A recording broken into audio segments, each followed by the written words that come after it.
welcome to the Breakfast Blitz. I'm Nick Leffew, along with Jason Carter and today, Sam Jordan. How are we doing this morning, guys? Well, we have my character microphone. Yeah, not bad. Look, I can't either. I can't believe it. We extended the offer last night. Well, you know, he thought he's been kicked out the boys' club. But I don't really know why he thought that. Why did you think he was kicked out the boys' club? It just seemed like it was crowded. I don't like crowds. Oh, I didn't say I didn't like you. I didn't say I liked him, but or him. But you know, we always have fun though when we're together. We do. It is. It's a good time. How was Ridgeland High School last night, Sam? Ridgeland was energetic, very electric. There were probably about 25 fans that came up from the Atlanta area to support Cross Keys, which I thought, you know, when we were talking with the athletic director and he was telling us a little bit of side story about Cross Keys and how that school is, you know, what it's made up of refugees and immigrants. And it's like, you know, the first thing you think of is the Gridiron Gang, not, you know, on our show that we have on Thursday nights, but from the movie. And it was just really neat. And, you know, they didn't give up. That was the most important thing, you know, even though they started to pass late in the third quarter and hey, it worked. They turned the page, found Nick Leffew's play calling for passing and it started to work and kind of threw Ridgeland offhand. Yeah. But Ridgeland won 49-0. Well, we all know I don't like to throw the football. I'd rather run it 70 times a game. Well, they pretty much did. Yeah. Yeah. There were that game was not great. Score wise, there were some really good ones. There were some close games early that ended up not being very close, and then there were some blowouts early that ended up being close. Yeah. There was a close game early between Christian Heritage and Tryon. Christian Heritage had an early lead 7-3. And that was the last time they saw it too. Well, they ended up going in at half down 12-7 after a safety that Tryon got, and then to make it 7-5, and then Tryon scored a touchdown. They go up 12-7, and then Tryon takes the lead and never looked back. Yeah, 26-7 was the final. There was the game of the week, according to even the Tennessee Titans, Whitwell and Trousdale County. That was. And it lived up to the billing. It went into halftime at 0-0. Mm-hmm. And then Trousdale County took a 7-0 lead. Whitwell scored a little bit later in the fourth quarter. With a Hudson Petty touchdown pass to tie it. It went into overtime. Whitwell wins 13-7 in overtime. Whitwell continues their undefeated season as they go. I believe they host South Pittsburgh Saturday. So that's going to be for the region championship. Yeah, pretty much. And I mean, Whitwell. Did I get it right? Whitwell. Yeah, okay. Okay. So here's how you do it. Okay, say wh. So whoa. Put them together. Whoa. That's all you guys did. Oh, no, that's it. That's the Sasquatchy actual pronunciation. For us out here in Chattanooga, it's Whitwell. And for the civilized folk that live on the perimeter of Chattanooga. No. Yeah, talk about on top of the mountains. But you know what? I mean, a lot of people, I think, were picking Trousdale County to be the team that was going to win this game because the Tigers, you know, had that off week and they thought maybe they were going to be a little bit sluggish, but the Tigers, they held their own and took care of business. The one game, Nick, that I thought was very interesting was how McCauley was able to pull off that victory with Brentwood Academy. Yeah, you know, I think people are really starting to understand how good that McCauley team is. They're 31. They win that game 31-27. They improved to what? Is that 6-1 now? Yeah. And Brentwood Academy falls for the first time this season. And, you know, that's it's pretty impressive, to be honest with you, to go on the road up to Brentwood Academy and take care of business. The Blue Tornadoes did so. They're in the driver's seat to have kind of home field advantage throughout now. Yeah, I mean, just really, how good is McCallie? I mean, after going 7-1. I mean, I said at the very beginning of the season, I think they're a state title contender, and now I think it's to the point where they might be favorites. And it's good. It's good for McCallie. It's good for Chattanooga area. Notre Dame, coming away with their victory over Silverdale Baptist Academy.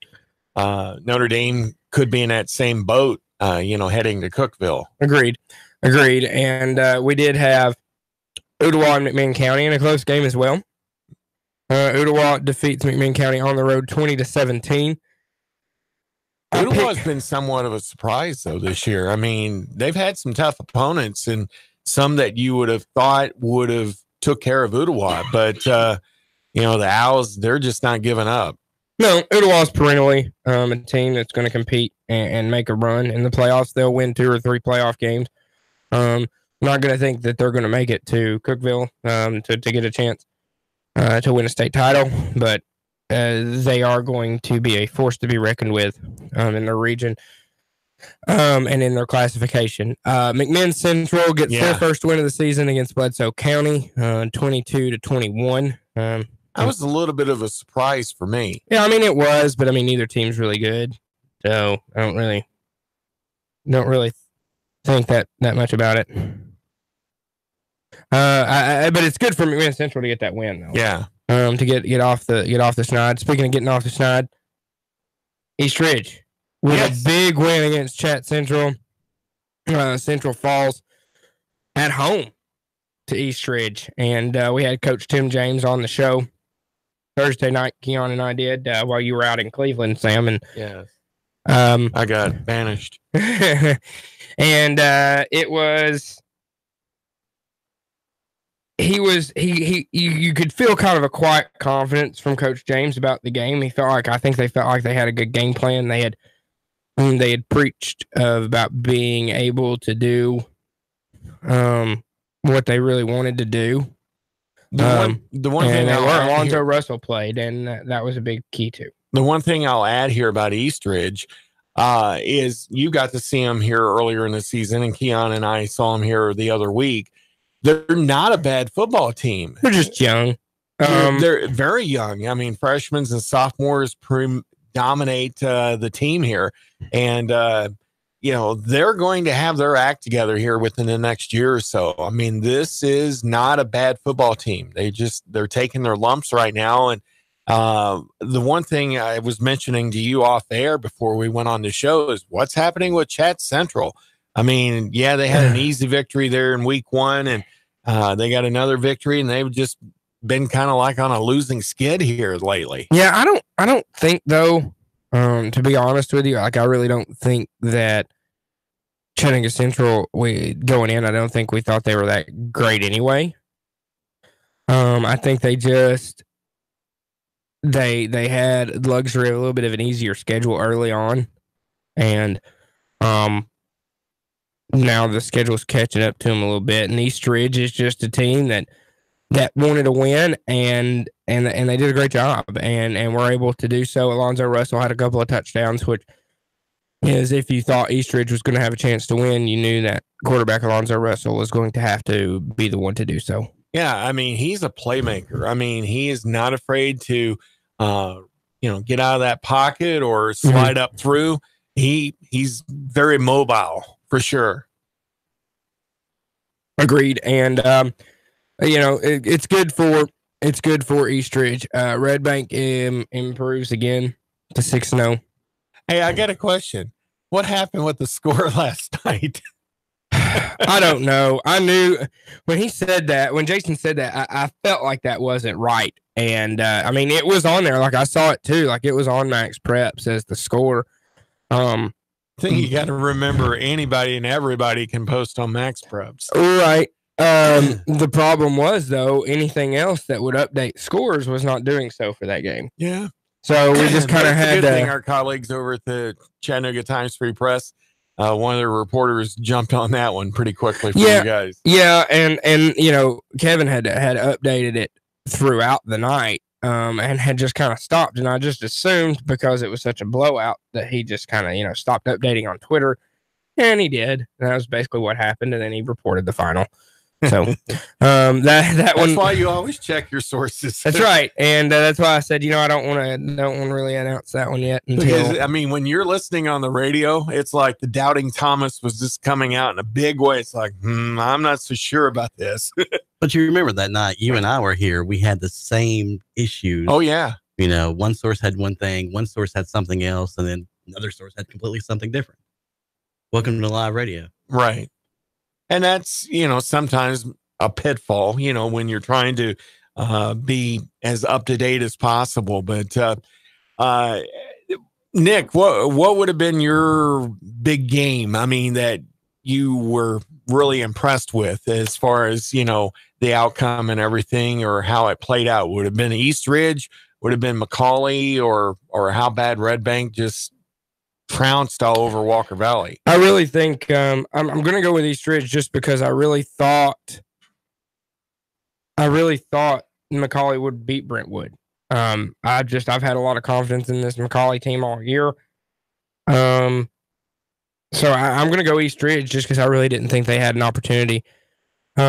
I thought they had a chance if Alonzo was able to go, but I didn't think they were going to be able to do it. And so I say East Ridge was probably the biggest surprise of last night. And it was a good win. It's a good win for the program. It's good for those young guys to be able to get that win under their belt in the first, in a season where, you probably go in realizing you're young, you're not going to get a lot of wins, but that experience of being able to win is going to be huge going into next year, because I think next year and the year after are going to be the years where they're going to be really dangerous and be able to make some runs in the playoffs. The one game that I was surprised but not really surprised was East Hamilton over Hickson. I thought Hickson might have done something a little bit more than just 6 points, even though they got thrashed 41-6. I thought Hickson might have been able to come out and improve on the lack of what they haven't been able to do yet this season. But overall, Red Bank, I mean, was a great game. The game I'm really shocked about, I'm still thinking about this, was how bad Bradley Central just upended Soddy Daisy. And I know the Trojans is your team, but I mean, even when I was at the football stadium Thursday night, people were like scratching their heads like, what's happened to Soddy? They didn't get on the bus, literally. Well, they just stay behind, maybe. Well, I don't think it was really Nick was rooting for him.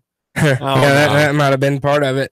No, I don't think it was anything like that. I just think Bradley Central won. They're a really good football team, and Soddy just didn't play well. But things like that happen, and it is what it is.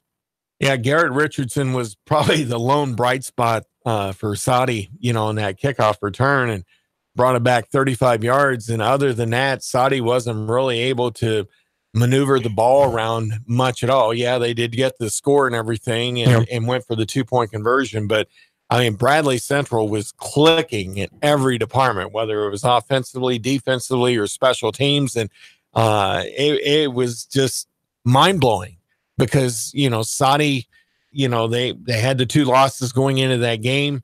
They've been on a roll, and Bradley Central just wanted it more than what the Trojans did. Well, sometimes, you lay an egg, and that's kind of what it looks like Soddy Daisy did last night, and Thursday night, excuse me.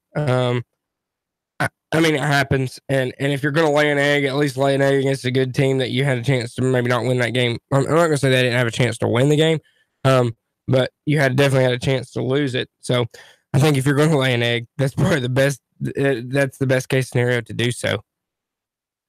So, other than that, it was a good Friday night, though, for the most part. It was, but again, a lot of teams on buys this past weekend, last night. And we should be wrapping that up, though. Yeah, it's probably here ending up either this week or next week. And so we'll get full slate going into the remainder of the season. But Yeah, there's not a ton to really break down. Jason and I got a good portion of it. The only score we really didn't have a final for last night when we left was Whitwell and Trousdale County. And Whitwell ended up winning that one in overtime 13-7 to remain undefeated. They seem like they're going to be a dangerous team, though, as we move along here through the rest of the season. I mean, being undefeated like that, there's not that many teams that are still undefeated. We'll see how good they really are next week against South Pittsburgh. I mean, that's going to be kind of where we really find out where they are. And so that'll be that one. That'll be for the region championship, and we'll go from there. It would be good to get our friend Heath Thacker from over at Tigerland to come over and talk to us. Whitwell. Yeah, you noticed. He said Tigerland. Apparently, it's not hard, Sam. It's just Whitwell. It's spelled Whitwell. Well, I understand that, but that's not how it's pronounced. It's like Lafayette is supposed to be pronounced Lafayette, but it's not. It's Lafayette. Yeah, true story. No, I mean it's just the way it is down here. I know. I'm still getting acclimated. You've been here a year, Sam. You were born in the South. Don't give me that. I know. Don't give me that. In the best state in the whole Confederacy, Arkansas. The Confederacy? Yeah. What is this, 1860? Didn't you know? It's not even that that's got me thrown. He's the best state. Is Arkansas? Yeah, they're still within the Union. Well, yeah, I understand they are. I do, but just consider them the best. Just not state. the greatest college football team, though, right now. Or state. They're going to get bumped. Or state. Oh, don't they play Alabama today? Yeah, they do. Mm-hmm. I saw in the paper where they're predicting 52-7. I'm not even giving my Hogs the 7. I'll give them 7. I'm impressed. They're saying they're going to hold Alabama to 52 because Arkansas doesn't play defense. And they don't play much offense either. They don't play special teams either. No, not against North Texas. I feel weird standing in this spot. Right? Yeah. What's going on? Are we fixed on Facebook? Jason? You know, I think we might be. But every time I went back to my little corner, it's like, nah. How can you tell? I'm like sitting here looking at it, and I don't really know the difference. I was trained by our lovely engineering team. So. Okay, well, I was not. So I just sit there and play with the volume levels. It's a good day to be a Vol today. Yeah, it's a bye week. It's a bye week. It's a bye week. We play Auburn next week, and on the plane to the bye week as well. Okay, that's unnecessary. It's a trick. Sam, has Arkansas even won a game? Yes. Listen, he's getting high tones. I know. Hey, Keon Rose. You lost to North Texas, Sam. I know. North Texas. But it's all those other teams that we've been able to beat. All won. I mean, North Texas, Sam. I don't even know what their nickname is. The Mean Green. Mean Green, okay. They were mean and green all over Arkansas that week. I mean, there's two people in this room that have room to talk to me about their football team being better. It's not you, Sam. Oh, okay.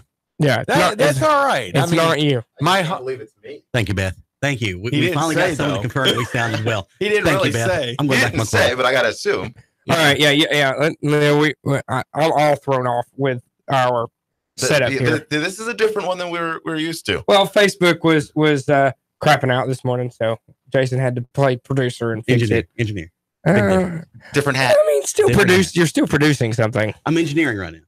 Just don't tell Kimberly. What was producing is now engineering.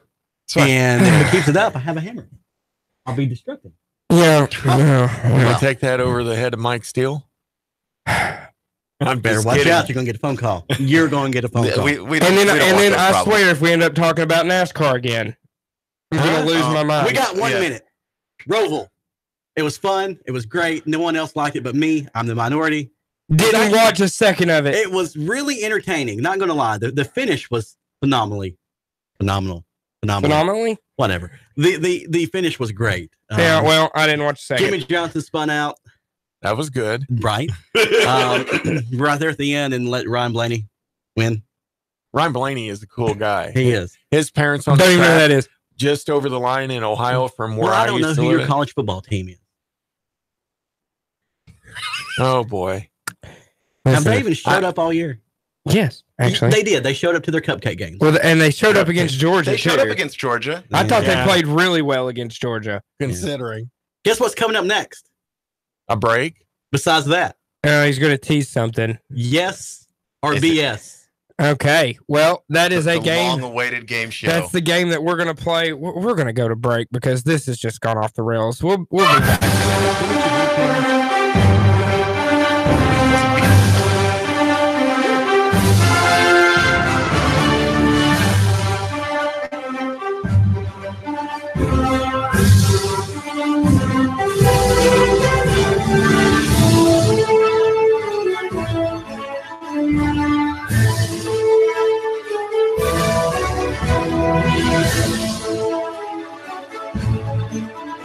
Traffic, news, and information. Nuga Radio. Digital FM 95.3 HD4 and 92.7 FM.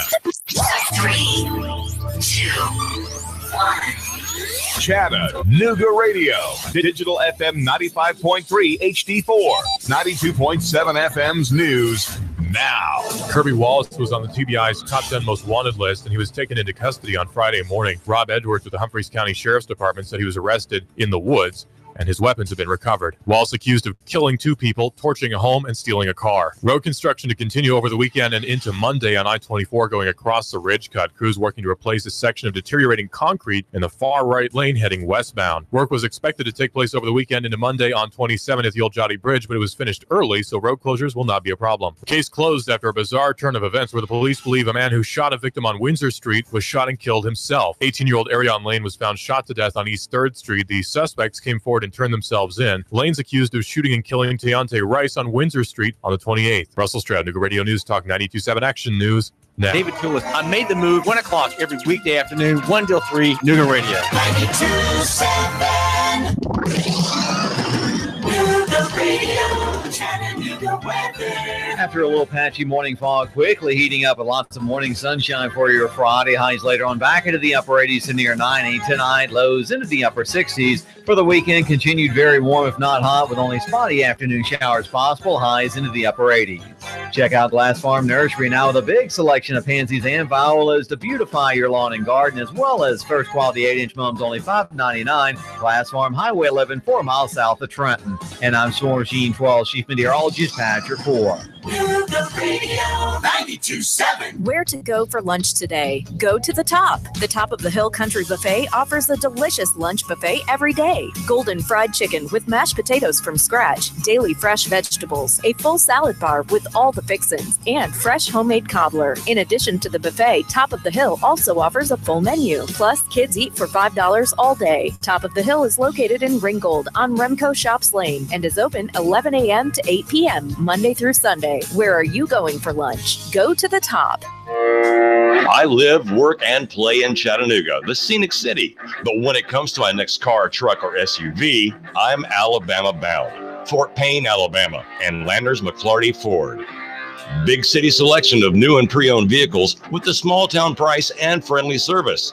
Now, I'm not knocking my hometown, but when it comes to my next ride, I only go to Landers McClarty Ford of Fort Payne.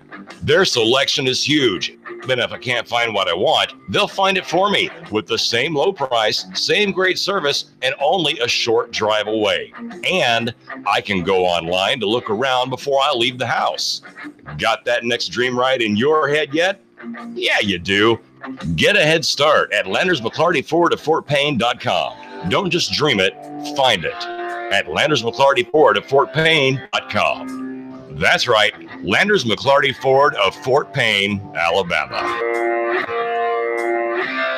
Nuga Radio. Roar into Talladega. Hello? Who am I speaking with? Eric. You're our winner. Really? You'll receive tickets for all 3 races between the Camping World Truck Series, Xfinity Series, and the Monster Energy Cup races. Holy cow. In addition, you'll receive a 2-night stay at the Microtel Hotel and restaurant accommodations at 2 area restaurants. Nuga Radio. Roar into Talladega. Nuga Radio. 92.7. Your NASCAR racing station. Nuga Radio 92.7 FM. Nuga Radio 92.7. Listen to that. That's the sound of power and the call of the open road. That's the sound of the newly designed 2019 Indian Chieftain Limited.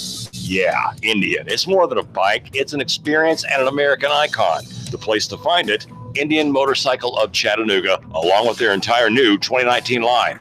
The open road is calling. Answer the call. Go to Indian Motorcycle of Chattanooga. Just look for the sign on 153 and Amnicola. Indian Motorcycle, the true American original. Join Nuga Radio and the Gridiron Gang live from 7 to 9 at Starbucks at 10 North on the North Shore. We're talking all things high school football. There's a specialty brew or refresher weekly inspired by the game of the week. Sweet treats, extended hours all season long, and we're pet friendly. Portions of all proceeds support local schools and educational scholarships, as well as after-school programs. It's football time in Tennessee. Join us every Thursday live from 7 to 9 at Starbucks, 10 North, your North Shore neighborhood living room. The kids are back in school, routine has returned, and we've shifted our thoughts to the fast approaching holiday season. Are you hosting?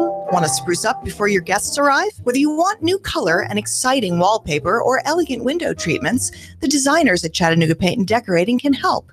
With brands like York, Tebow, Graber, and Carroll, we know you'll find something you love. Stop by Chattanooga Paint and Decorating today. It's really more than just a paint store. On Hicks and Pike, across from Valvoline, or online at ChattanoogaPaint.com. Nuga Radio. Are you brain dead? Still voting for pathetic liberals? Take 3 hours of Sean Hannity from 3 to 6. Nuga Radio. Then call us in the morning between 9 and 11. 92.7 Nuga Radio. Welcome back to Breakfast Blitz. I'm Nick with you. Keon Rose, Sam Jordan, Jason Kirk, Full House. Early on Saturday. I mean, I guess that's really what we want to do. I mean, I guess we can do that. Or can we? Do we have the music? Like the Survivor music, like the Tribe Council music? We could. Okay. But we didn't think that far ahead. Okay, well. Let's see, producing on the fly. In my defense. Leading to some problems here. Yeah. In my defense, though, you're in front of the computer. You're on the board. This is your puppy, not mine. I didn't sign up for this. I didn't sign up to produce. Or get insulted. or get insulted. None of the above. You know, speaking of insults, let me throw this out there. Oh, a couple of weekends ago, I was a nice guy. I brought everybody breakfast. Nick gets here this morning with bag in hand. I'm like, okay. He brought me some breakfast. No, he gave me a couple of tater tots. First off, when you brought us breakfast, did you pay for it? I didn't, but I did. I thought enough to bring everybody food, though. I paid for it. From the donuts. I paid for it, and it wasn't very good. Well, I'm sorry. You could still but you know, you could have brought me food. We could have both been here just as angry. This is where we're at. This is the state of we're arguing about the Breakfast Blitz. Is that despite the fact that we should be focusing on the Blitz aspect of this show, we're managed to focus on the breakfast portion. Yeah, this is where we're at. This is what this show is. Nick, the one question I have for you is this, my friend. Since it's called the Breakfast Blitz, have you ever encouraged any of your great fans to bring you some breakfast to talk about on the air? I had that when I did mornings, in other radio markets. My listeners would bring us cereal or food or cereal.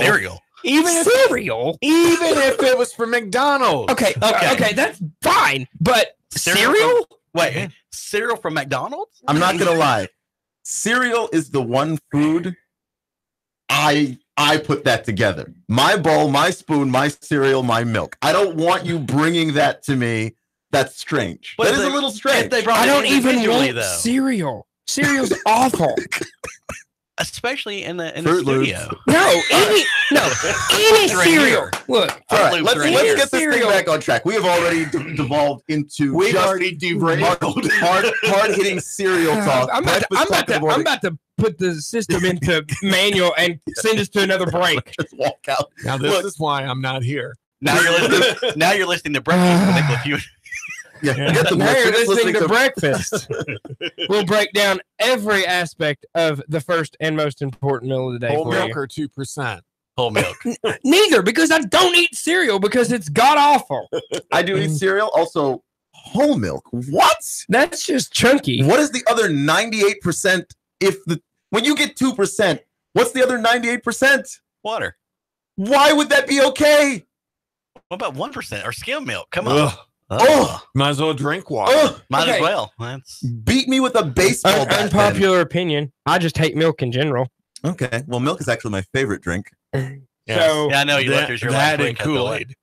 Yeah, that was a mistake. But yeah, so that's my unpopular opinion of the day. pancakes overrated. So are waffles. I would agree with the waffles. Not so much pancakes. I do like waffles. I Now, prefer if I get a waffle with some ice cream on it, Oh, now we're talking. waffles. There you but go. just ice cream in general.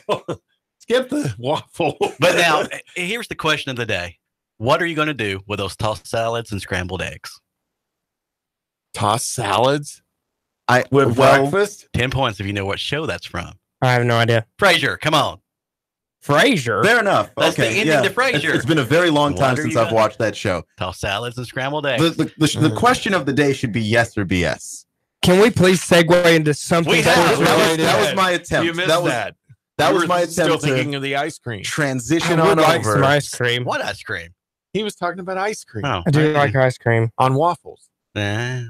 Yes or BS? Yes or BS. And if anyone out there listening wants to call in and join us on Yes or Please BS, do. please. Because there's not enough people talking. Well, we're multi-talented individuals. 800-8949 is our number here. Except for Um, the talent and the ability to shut up. If someone calls in and they win, we'll find them something to give them. I don't know what it might We have be. something. I have a paper clip.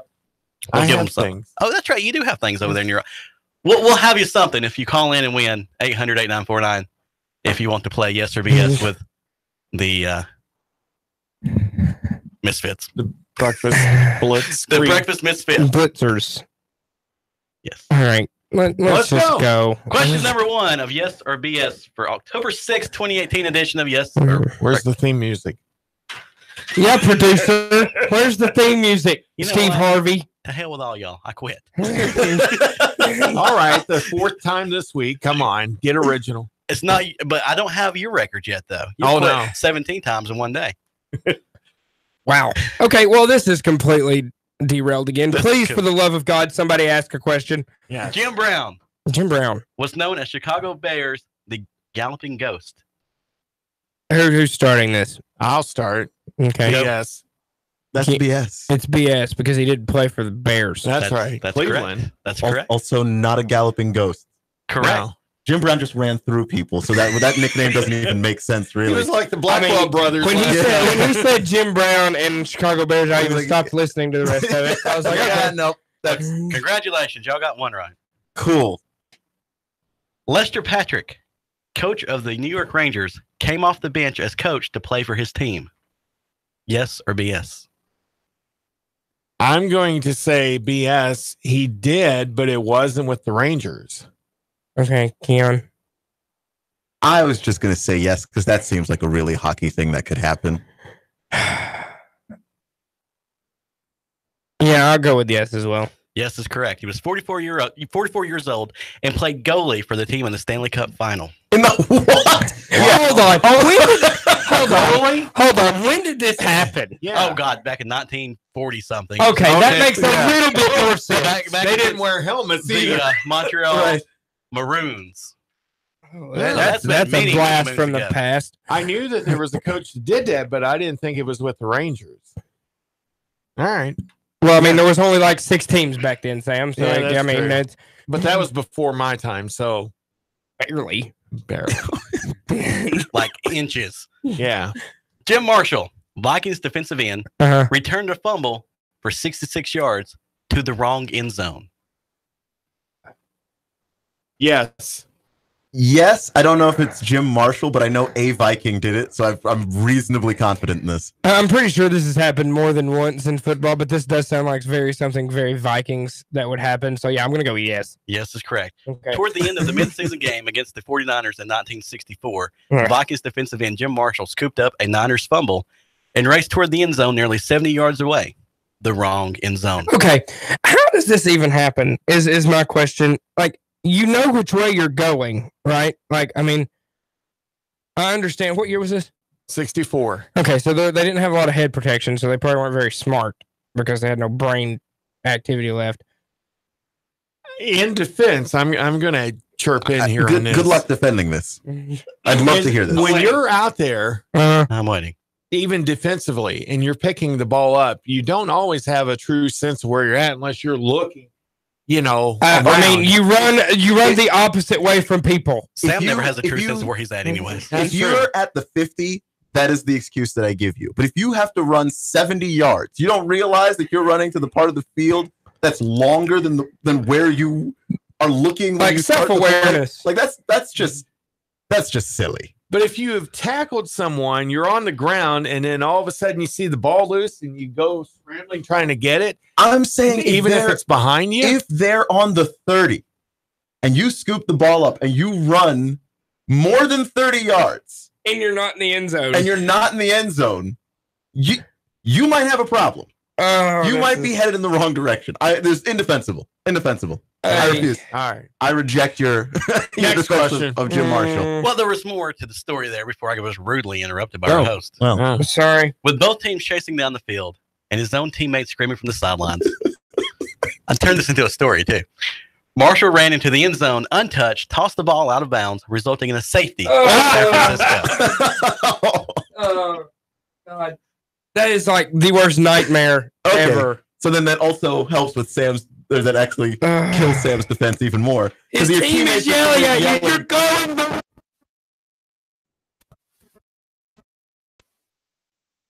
Well, God.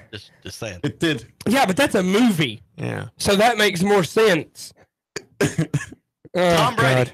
Oh, here we go. Oh, Tom Brady was the terrific. first rookie quarterback to throw for over 3,500 yards and throw less than 5 interceptions. Yes or BS? No, BS. Yeah, it's BS. He didn't play his full rookie season. Right. He only had like maybe 6-7 games. Correct. In 2016, Dallas Cowboys' Dak Prescott became the only second player and first rookie in the NFL history to surpass 3,500 passing yards and throw fewer than 5 interceptions one season. And now he's on the verge of being benched. The only I didn't hear this. The only other person to do so in NFL history, Tom Brady. Booyah.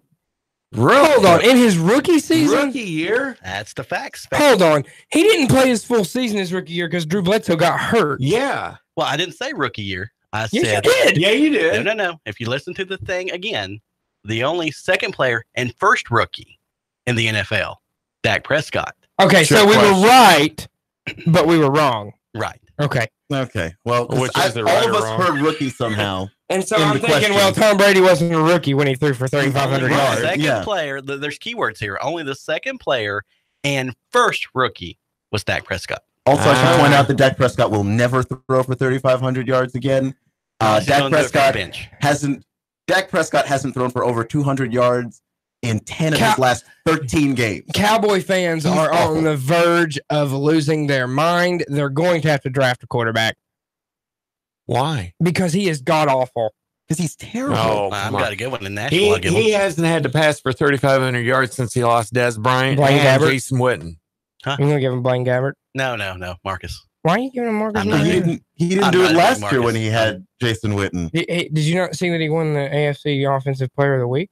I'm sorry. Let me look for a care to give. I mean, he single-handedly brought the Titans back against the defending Super Bowl champions. That was beautiful. That was a great game. For the first time since he's been playing. Well, yeah, because he's actually got a coach now. He's riding the roller coaster a little bit. Be patient with the. He's better than the other one that was drafted in front of him. Jameis Winston. Jameis Winston. Jameis is terrible, but yeah. But he stayed in Florida because there's plenty of crab legs in Florida for him to get from Publix. Dak Prescott's been terrible, and they need to figure out what that quarterback situation is. You can't be an NFL quarterback and in 10 of your last 13 games not make it over 200 yards throwing In this league, you protect the quarterback, you lay on the quarterback, that's a flag. There is a team that has done better than them. Cleveland Browns. This is true. Passing. Okay, let's move on to the next question. I don't want to talk about the Cowboys. And the last question. Nolan Ryan threw the only non-hit game in the World Series. So I know he threw a no-hitter in the World Series. He threw a lot of no-hitters. Sam? 7 of those he threw. World Series. Now, in BS. Did he even pitch? I'm thinking about that, but I'm going to go yes because he threw so many no-hitters that I feel like the odds are in my favor. I'm just guessing. I'm going to say BS because I don't think he ever pitched in a World Series. BS is correct. Yeah, Houston and Texas, those are the 2 teams. And which have been in World Series since then. All 3 of those teams, however, not while he was there. On October 8th, though, of 1956, Don Larson of the New York Yankees threw a perfect game in Game 5 of the World Series against the Dodgers. Not just a no-hitter, he threw a perfect game. 27 up, 27 down. That's pretty impressive. Yeah. No one can ever take that away from you. Yep. I wonder just who's the last one that's thrown a no-hitter. In a World Series In a World game? Series, yeah. I don't know. You figure our sports director would know these questions. You would think so. Who's that? It's by committie, I guess. Let me go find him. Yes or BS? That was pretty good. Come on, Mike. Call us. You're a sports director, too. So, oh, God. So, He's great segue, though, with that last question, bringing up baseball. I want to talk a little bit of baseball. Houston's on a roll. I mean, they've won one game. I know, but I mean, the last couple years, they've been able to carry that momentum. It's like you just deflated his balloon. which I think Mike likes to do. Yeah. No, I do. Houston's good. Too bad. That doesn't really matter what anybody else does because the Red Sox are going to win the World Series, and it's probably they might not lose a game in the playoffs. If they do, it's going to be in this series. I think so too. I honestly think that the Yankees are going to give them a couple of games. Not last night. No, that's for sure. But here's the thing: you again, you got to ride the roller coaster with these guys because you've got Stanton and you've got Judge, who when they crush the ball, they murder it. But also, nobody strikes out more than them. So you're just gonna ride it. But yeah, I really look. The Red Sox look so good. Red Sox are untouchable. Braves pooped the bed again. Braves have yet to score a run in the playoffs, so that's great. They have not scored a run in 30+ innings going back to the end of the regular season. Yeah, so they got 8 out of Kershaw last night, though. The Dodgers did. The series is over. Let's be real. It's 2-0. It's going back to Atlanta on Sunday. Still win the game, though, just so you were there. You're in the postseason. Come back with a postseason. Here's look, and I said this from day one of this whole season. Braves make the playoffs. Anything else on top of it's gravy because this team should not have made the playoffs. They should not have made the playoffs at all. Not yet. And then, next year is a little bit of a different story. Now you have the experience coming into the playoffs and things like that. So I want to interject this one question. Oh, boy. And this is very similar with NASCAR. This is a baseball question. It's a baseball question. You said why yourself, are they putting the games on MLB Network and FS1? Even with NASCAR, they're doing it with FS1 or NBC Sportsnet. Why can't they leave them on the basic over-the-air networks? Whoever pays the most money. It's about having the contract deal, prime time schedule. So, because you've got the main game that they have on like Fox, so everyone gets that game with the great call by Joe Buck, who I think I would rather listen to somebody grinding teeth. Yeah, then listen to Joe Buck call a baseball game. I like Joe Buck a lot, but I prefer Joe Buck doing football. I like Joe Buck. I prefer Joe Buck to be out of the broadcast booth. The only reason he has a job is because his dad. Yeah, but I like him though. He's not good. He's got the dry voice. I think that you do him a disservice when you don't give him a color guy that's actually exciting. Well, Tim McCarver was god awful for him in baseball back in the day.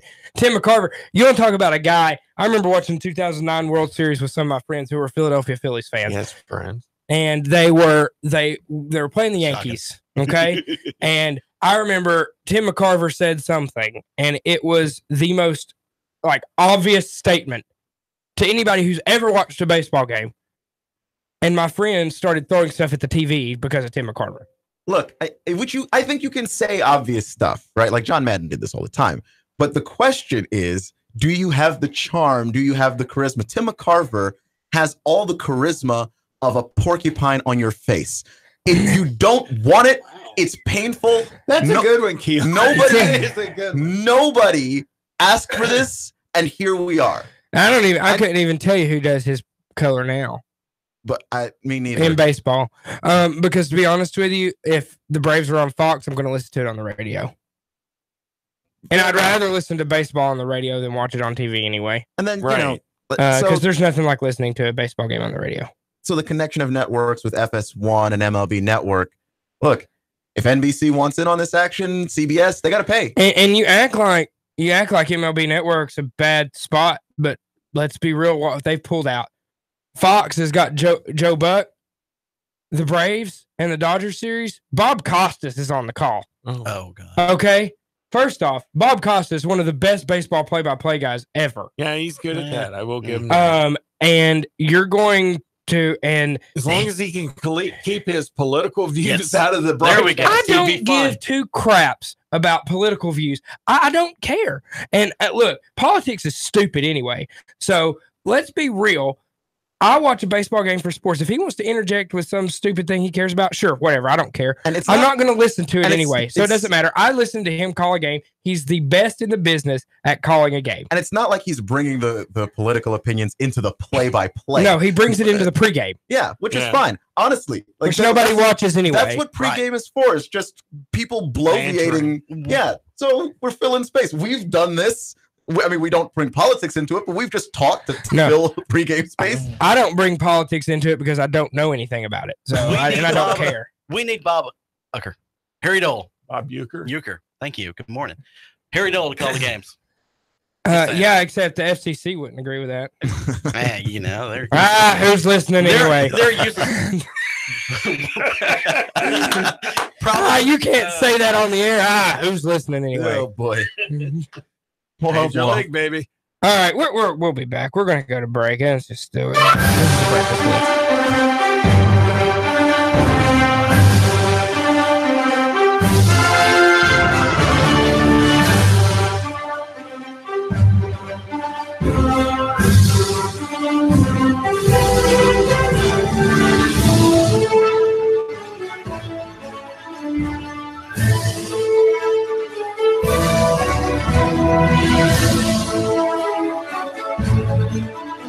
Traffic, news, and information. Nuga Radio. Digital FM 95.3 HD4 and 92.7 FM.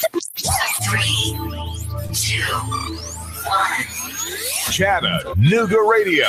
Digital FM 95.3 HD4, 92.7 FM's news now. Case closed after a bizarre turn of events where the police believe a man who shot a victim on Windsor Street was shot and killed himself. 18-year-old Arion Lane was found shot to death on East 3rd Street. The suspects came forward and turned themselves in. Lane's accused of shooting and killing Deontay Rice on Windsor Street on the 28th. Kirby Wallace was on the TBI's top 10 most wanted list, and he was taken into custody on Friday morning. Rob Edwards with the Humphreys County Sheriff's Department said he was arrested in the woods, and his weapons have been recovered. Wallace accused of killing 2 people, torching a home, and stealing a car. Road construction to continue over the weekend and into Monday on I-24 going across the ridge cut. Crews working to replace a section of deteriorating concrete in the far right lane heading westbound. Work was expected to take place over the weekend into Monday on 27 at the Old Jotty Bridge, but it was finished early, so road closures will not be a problem. Russell Stroud, Nuga Radio News Talk 92.7 Action News now. Sean Hannity, weekday afternoons from 3 to 6 p.m. on Nuga Radio 92.7 FM. Nuga Radio 92.7.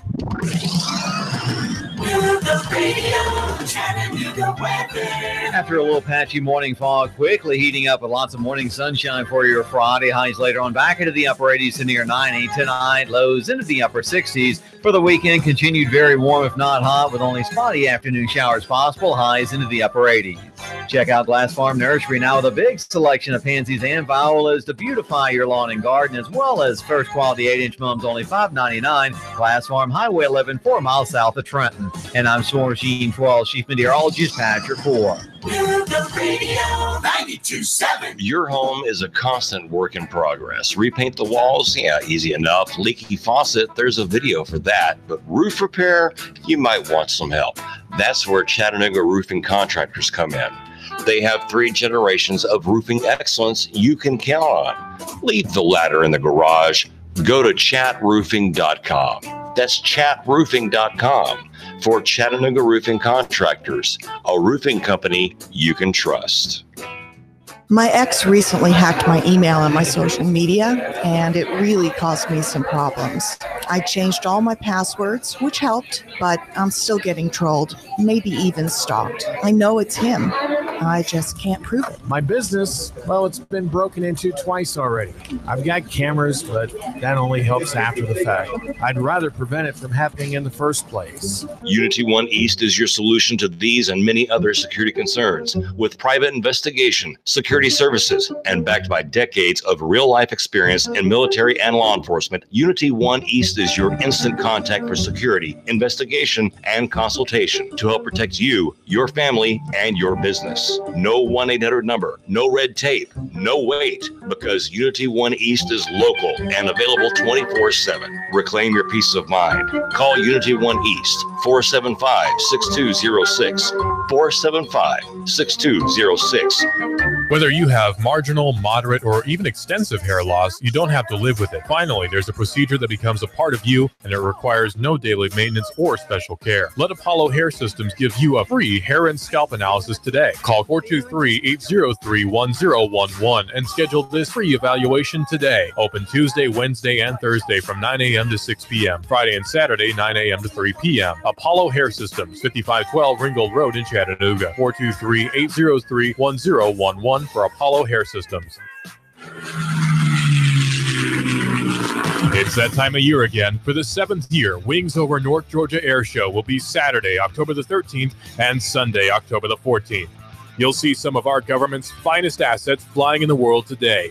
The rarely seen Air Combat F-22 Raptor demo team and the A-10 Warthog will both headline the show, along with Tora Tora Tora, which is the reenactment of Pearl Harbor, to include pyrotechnics. Patty Wagstaff and Michael Goulian, both world aerobatic champions, will be showing off their amazing skills, along with numerous other aviation rock stars. WPLZ HD4 Ottawa, W224AZ Chattanooga. Serving Chattanooga. Broadcasting live from the center of the universe, the Tennessee Valley's most listened to news talk station. Nuga Radio 92.7. This is CBS News on the Hour, sponsored by ZipRecruiter. I'm Jim Taylor. A Republican senator gets off the fence, a vote to confirm a Supreme Court nomination. Here's CBS's Hannah Dola. Susan Collins ended weeks of Supreme Court drama in the Senate with these words. I will vote to confirm Judge Kavanaugh. In a 43-minute speech Friday, the moderate Republican said she reviewed Brett Kavanaugh's judicial record and also pored over the FBI inquiry and testimony of Dr. Christine Blasey Ford, who accused Kavanaugh of sexual assault when both were teenagers. But at the end of the day, she said the certainty wasn't there. The 4 witnesses she named could not corroborate any of the events. The only Democrat to vote yes to confirm Kavanaugh, West Virginia Democrats, Joe Manchin, outside his office. Shame! Shame! Shame! Protesters chanting shame. Looking to the next election, here's Bob Cusack, reporter for The Hill. In this vote yesterday and today, it's historic. People are going to remember it, and they're going to show up at the polls one way or the other. Final formal vote expected this afternoon. Guilty of murder, the white Chicago police officer Jason Van Dyke, convicted in the 2014 killing of a black teenager who was walking away. The shooting captured on a telling dash cam video. CBS's Dean Reynolds. The case exposed deep racial divisions within the city and between the police and minority residents. The video came out a year after the shooting and only when a judge ordered it released. The episode tarnished the reputation of the mayor, cost the police superintendent his job, and forced increased oversight of the police department. Authorities in Florence, South Carolina, trying to figure out what triggered a Vietnam vet to go on a deadly shooting rampage. Richland County Sheriff Leon Locke. We formally charged Frederick Hopkins, 74 years old, with the murder of Florence police officer Caraway. He's also been charged with 6 additional counts of attempted murder for the shooting of the other police officers that were at the scene. Cervical cancer treatment update from CBS's Larry Miller. The FDA has approved the use of Merck's cervical cancer vaccine for adults up to the age of 45. Currently, it's only for preteens and young adults through 26. With FDA approval, this older group should become eligible for insurance to cover the vaccine cost, which protects against the human papillomavirus. Spread through sex, this can cause cervical cancer and other conditions. Every year, around 14 million Americans become infected. Larry Miller, CBS News. Spanish opera singer Montserrat Caballé has died, renowned for her interpretations of the roles of Rossini, Bellini, and Donizetti. Caballé was 85. This is CBS News. ZipRecruiter, the smartest way to hire. ZipRecruiter's technology finds qualified candidates for businesses of all sizes. Try it for free at ZipRecruiter.com/free. Liberty Mutual Insurance knows you're focusing on the road right now, so we'll just describe the advertisement we mailed you. There she is, the Statue of Liberty printed on a premium sheet of high-gloss paper. The message reads, Liberty Mutual customizes your auto insurance so you only pay for what you need. You'll think, wow, this is top-notch marketing that makes me want to reconsider my insurance provider. Go to libertymutual.com for a customized quote and you could save. Liberty, liberty, liberty, liberty. Coverage is underwritten by Liberty Mutual Insurance Company and affiliates, equal housing insurer. Hi, it's Patty LaBelle with a tip on making breakfast even better with Eggland's Best. Now, you know not all eggs are created equal, right? If you only want the best tasting, freshest, and the most nutritious eggs for yourself and your family, replace those ordinary eggs with Eggland's Best. Eggland's Best eggs have 25% less saturated fat, 6 times more vitamin D, 10 times more vitamin E, and so much more. That's why I only use Eggland's Best in my house. Ready for the best night of your life? Mix 1 Red Hot Chili Pepper, drummer Chad Smith, and his doppelganger, funny man Will Ferrell. And the result is a Hollywood extravaganza at the Greek Theater to raise money for the charity Cancer for College. We're do-gooders. We've always been do-gooders, but now we're combining our superpower, do-gooder power. Smith has brought in musicians, Coldplay's Chris Martin, Brad Paisley, and others. Farrell has recruited comedians like Jerry Seinfeld and James Corden for what they call Will Ferrell's best night of your life. Best show ever! Steve Kathan, CBS News. Yeah, he got himself into a situation. The Jersey Shore star, real name Michael Sorrentino, sentenced to 8 months in prison for tax fraud. Offenses related to nearly $9 million in income. The situation appeared on all 6 seasons of the reality show that followed the lives of some rowdies in New Jersey. I'm Jim. 3, 2, 1.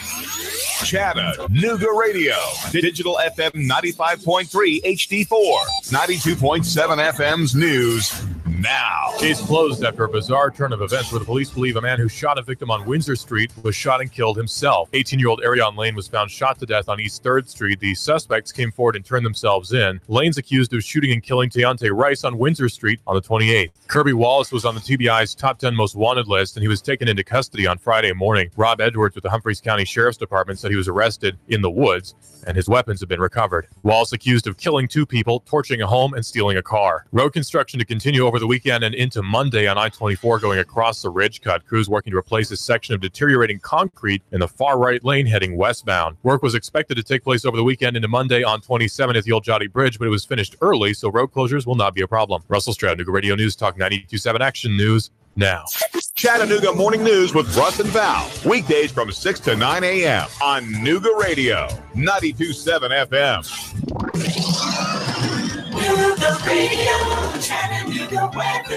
After a little patchy morning fog, quickly heating up with lots of morning sunshine for your Friday. Highs later on back into the upper 80s to near 90 tonight. Lows into the upper 60s. For the weekend, continued very warm if not hot with only spotty afternoon showers possible. Highs into the upper 80s. Check out Glass Farm Nursery now with a big selection of pansies and violas to beautify your lawn and garden, as well as first quality 8-inch mums only $5.99. Glass Farm Highway 11, 4 miles south of Trenton. And I'm Storm Sheen 12, Chief Meteorologist Patrick Moore. Nooga Radio 92.7. We just started a family and we're already planning for the future. Michael Levy has helped pave the way to keep our financial future on track. He's local, he knows us, and cares about what's important to us. Don't put your future on hold. Call Michael Levy, 888-779-7750. Cash, and more cash. Get 8.1% return on your money. Rick Davis can turn your cash into real money. Gold and silver bullion. American Eagle Gold. The banks give you a measly 1.9%. At Rick Davis Gold and Diamonds, you'll get 8.1% return on your money. 8.1% return on your money. Wow! Whether you're buying an ounce or 100 ounces, Rick guarantees it. In writing. 8.1% Rick Davis Gold and Diamonds. Raider Road, Chattanooga. Cougar Radio 92.7.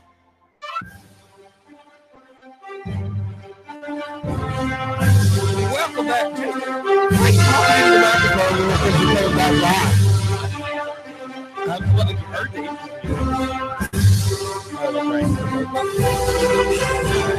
back to the break this morning.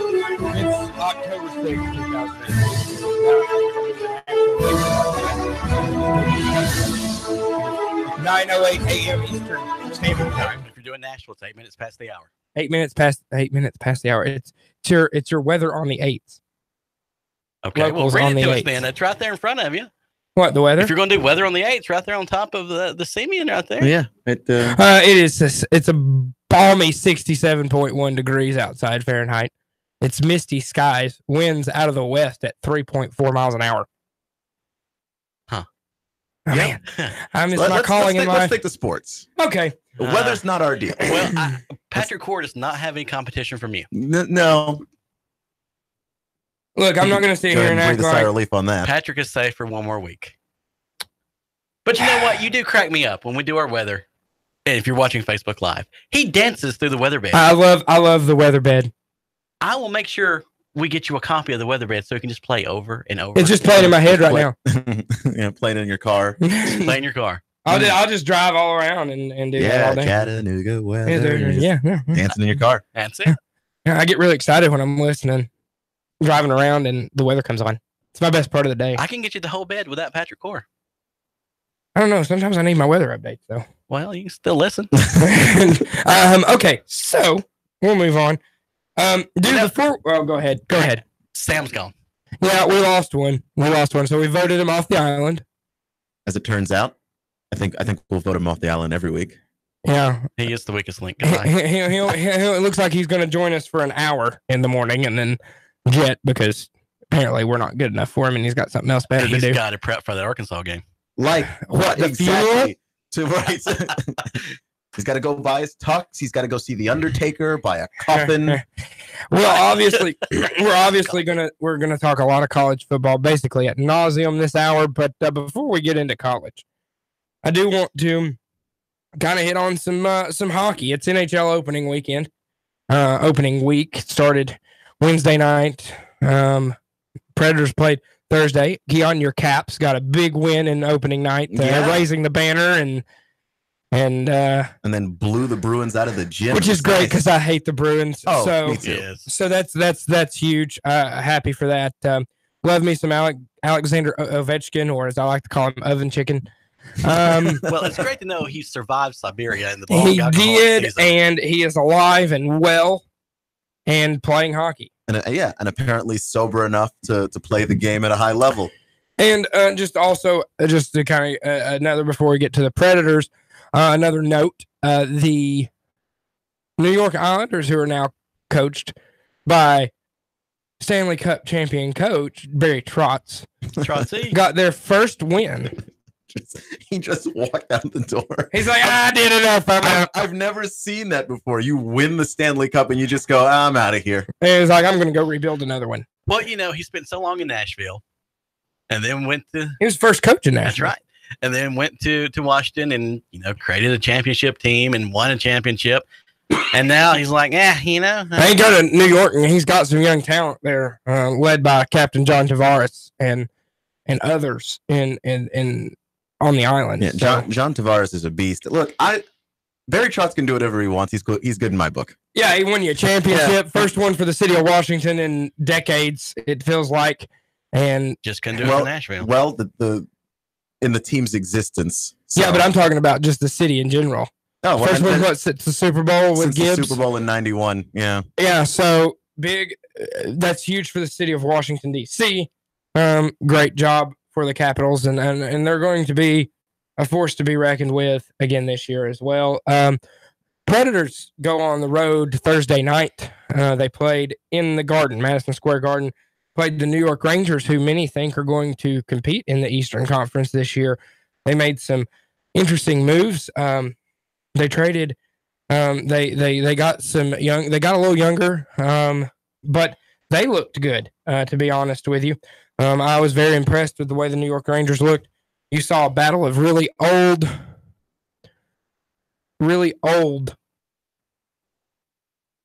goaltenders.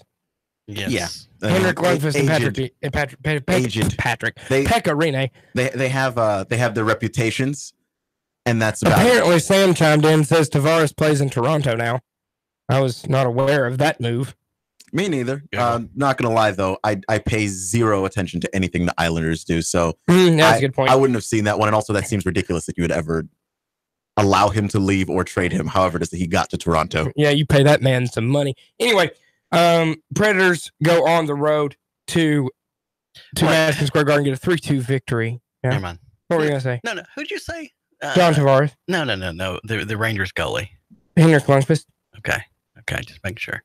The Swede. I heard something totally different in my brain, so I don't know. Okay. Well, so Lundqvist, he got a lot of skating in the last 3 minutes as the Rangers kept pulling the goaltender. Rangers get a power play late, down 1 with an empty net, and get penalized themselves for having 7 men on the ice. Of course they did. That sounds like a Rangers thing. Also, I hate the Rangers so much. Anytime they suffer and struggle, it's just happiness for me. And then they pull the goalie, and then all of a sudden, Colton Sissons from the circle in the defensive zone shoots a puck down the ice, and it goes in the net. After a deflected clear by New York to keep it in the zone, and Colton just sends it down. That's heartbreaking. That is delicious. To make it 3-1 on the power. Well, I say a power play. It was 4-on-4 hockey. 4-on-4 hockey because the Rangers can't count. So what did Nashville do to get? I didn't watch the game, unfortunately. Okay, so started Philip Forsberg scored the first goal in the second period. PK scored a slap shot from the point. Colton Sissons won a great face-off back to PK. PK just slaps it in. And then they get the empty netter to make it 3-1. I did not see who scored the Rangers goal. I did not get to catch that because I was on my way home from Sam.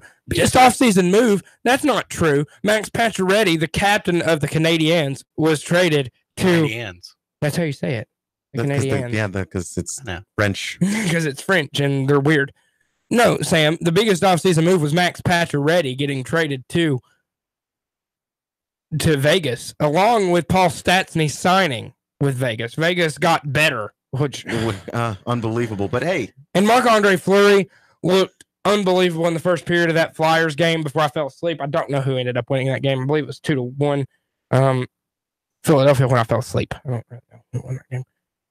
But anyway, that's not important. The Predators end up winning. I spent the offseason following Lord Stanley around the world, so you could excuse me if I didn't know where John Tavares wound up.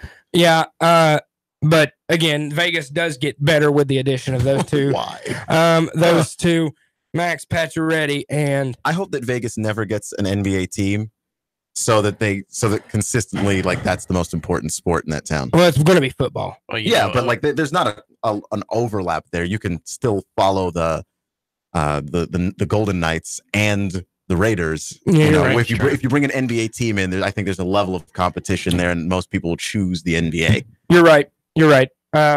But I don't want to bore the wonderful citizens of Chattanooga with a bunch of hockey talk because most people, realistically, they don't. Unless it's Predators, they don't care. I, however, do care. This is the young Sam, by the way. Okay, fair enough. I didn't know. First off, I did not know that Tavares moved. I didn't either. Like I said, I've been completely in the bliss of the Stanley Cup championship. I've been the only championship of my life from a professional team that I root for. I've been more worried about. The Predators not getting better. Yeah, and I mean, I think they're going to be fine. But it's just when you look at like what Vegas is doing and the fact that you ran into them and Winnipeg. Yeah, I mean they lost Stastny. Yeah, that's the thing. It's like you don't want to stand pat in the West just because it's stacked. And yeah, like it's sort of like if you're not going forward, you're kind of going backwards. Tavares in Toronto, though, I mean that adds more depth at center for the youth there. I mean that's a team that could be dangerous in the East as well. I don't know. I think obviously you can't take a lot away from the first 2 or 3 days of the season, but I do think Vegas is going to be really good. Nashville is going to be really good. Tampa Bay is going to be really good. Yeah, they had a great year last year. Yeah. Washington obviously is going to be really good. It's going to be interesting to see if Washington can hang on just because they are getting a little older. Yeah, it's the age, but they brought everybody back. Yeah, which I thought was didn't Tom Wilson get suspended for like?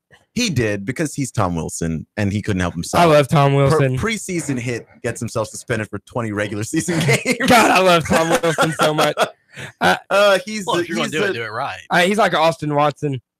Those are the kind of guys I love. Like, yeah. I love teethless wonders in hockey. He's kind of a dirtbag, but he's our dirtbag. Yeah.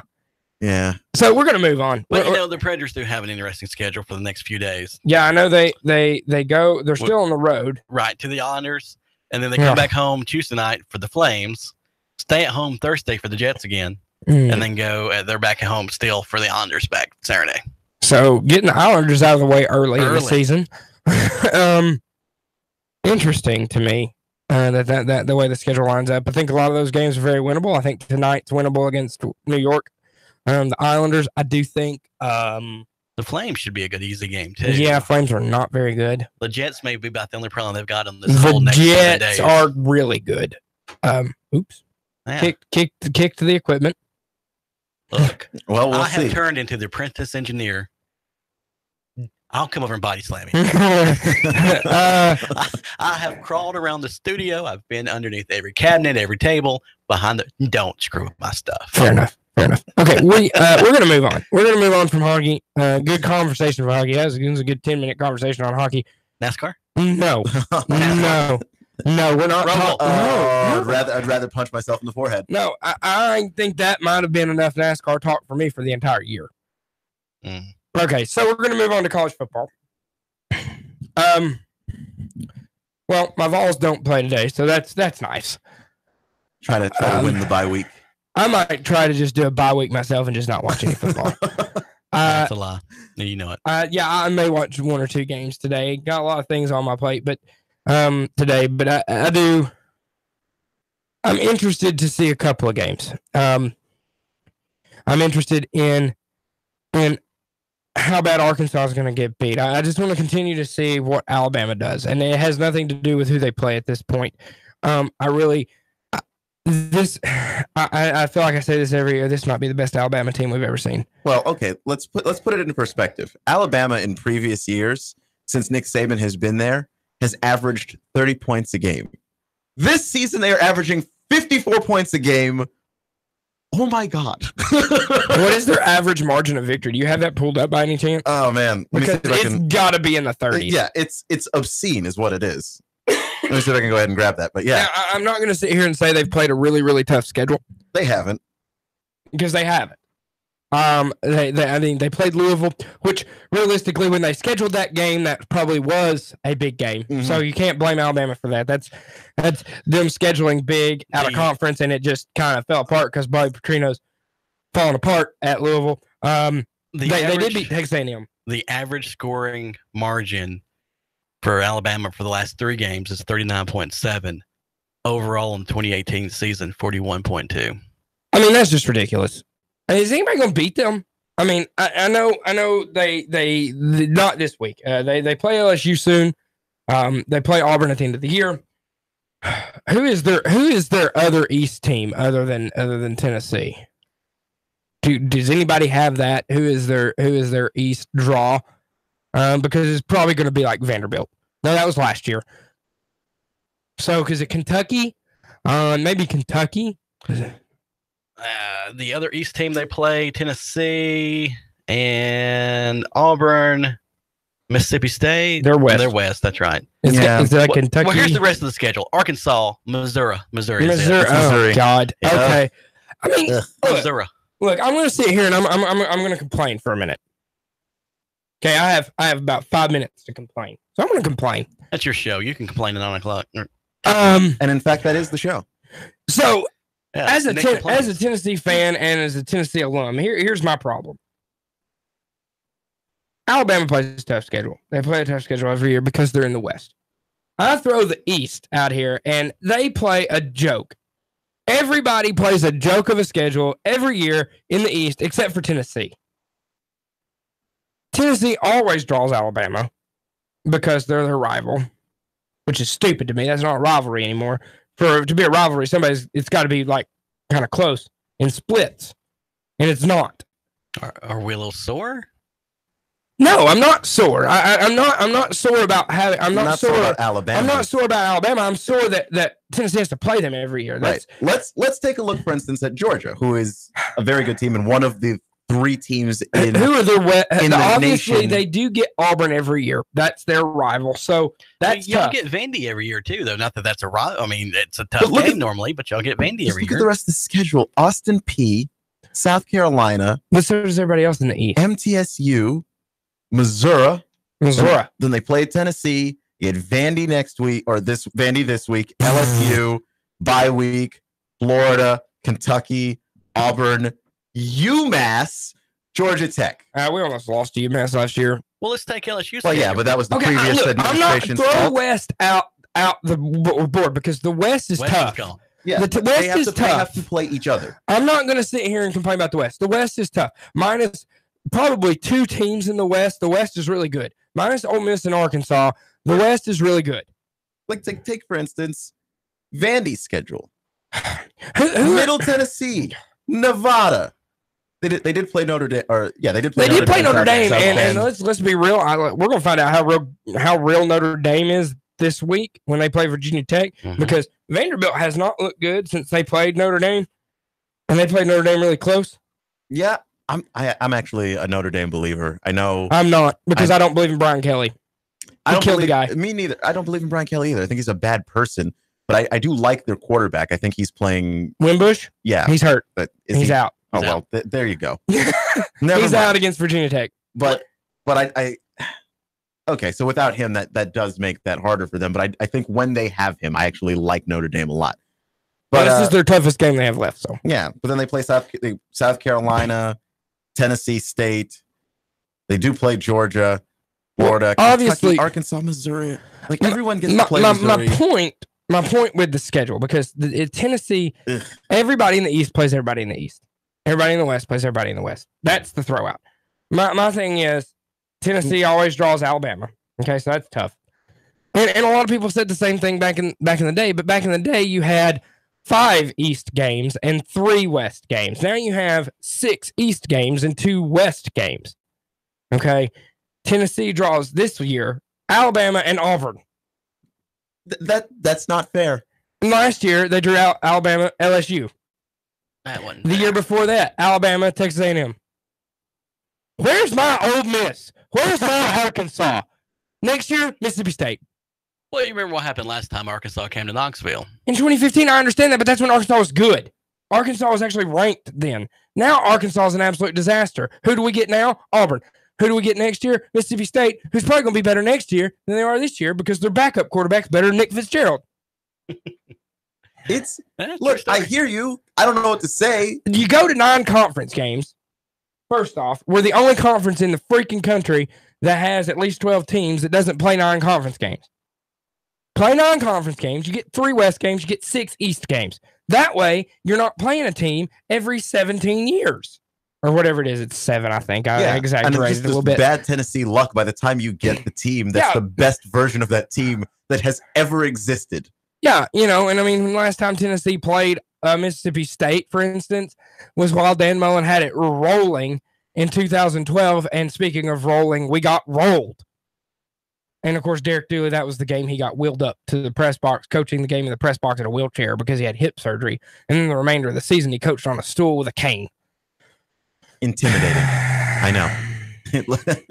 Just my blood pressure. That vein, you understand the vein on the head. You understand the Vols are not even playing this week, and you have still found a way to work yourself up into like this. Can you just not enjoy the bye week? No, I can't, because I know that next week we have to play Auburn, and then the next week we have to play Alabama. Then we have to go on the road to South Carolina before it gets any easier going into November. Yeah, you're looking at probably being 2-6 going into November. I mean, I think they can beat South Carolina because I don't think South Carolina is that good. I think the hype got really we bought it. I bought it. But bought it. Will Muschamp's being Will Muschamp and just crap in the bed. Jake Bentley looks like absolute trash at quarterback for South Carolina. That's an opportunity for Tennessee. I think Auburn's an opportunity for Tennessee because Auburn always likes to drop a game that they shouldn't drop. And as we all know, my opinion, even years, Gus Malzahn plays like crap. We'll see how that goes. We're going to go back. We're going to be right back after a break. We're going to talk more college football. We're going to break down some games that were going to happen today, and hopefully I'll regain my composure. So you're listening to the Breakfast Blitz. Nick Leffew, Keon Rose, Jason Kirk. We'll be right back.